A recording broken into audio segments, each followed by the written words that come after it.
Hey everyone, so this week was a very hectic week for me with a lot of classes, meetings, and all that kind of mumbo jumbo that I really don't like to deal with, but I have to deal with because I want a college education.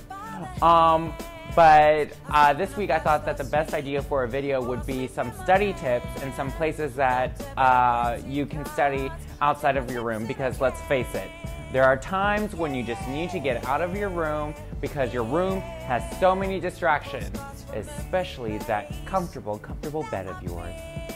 Okay, so right now I am standing in the Communication Studies and Theater Buildings Mac Lab. This is a place where I frequently go to study because this has stuff that I can use for my major, such as like InDesign and stuff like that. And I need that for my major because, well, that's what I do. I do graphics, I do media stuff, I do videos and all that kind of good stuff. So that's what I have to work with, and so this is frequently a place that I like to go to work. Another good place you can work on outside of your bedroom is maybe the library. The library is a great resource for students, and there's also offices in there that can help you out. For us, we have a writing center in the library, which is there to just help you out write effectively, understand like rhetorical writing and all that kind of mumbo jumbo.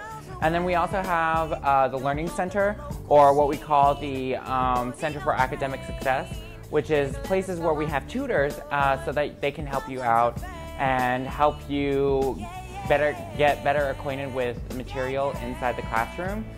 And another good place where people like to study is actually our Lancer Cafe. Now, you might have these at different campuses. I know we call it the Lancer Cafe or the Student Union. It's a place where you can get something to eat late at night, or maybe even just like to hang out. A lot of people like to study, and in a back corner there's a nice little lounge area so that you can like just hang out with your friends or even study. All these places that I described to you have Wi-Fi and are great places to just settle down, do your work, and get work done.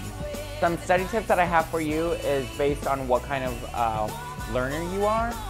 If you are an auditory learner, that means that you are a great listener. For you, I would suggest studying through listening. Best way to do that is taking a digital recorder to class and listening to the lecture again and again and again, because it gets instilled into your mind that way. For my visual learners, you are the type of individuals who need to see it in order to believe it.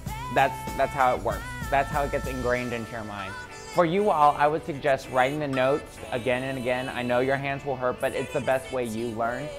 And for you, I would also suggest looking at PowerPoints and also watching videos, because that is how you learn. You learn through the visual aspect. Now, people like me who are kinesthetic learners, you are the individuals who love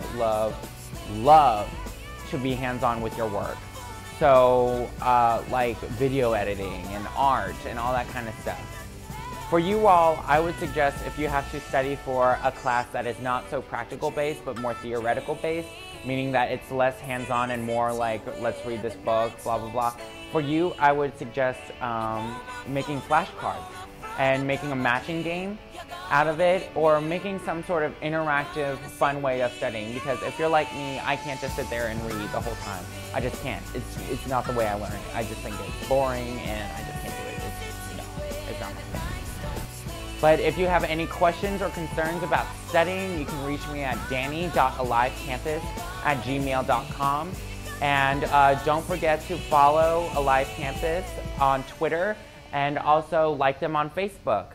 All right, you guys, I hope you have a wonderful day, and see you next time.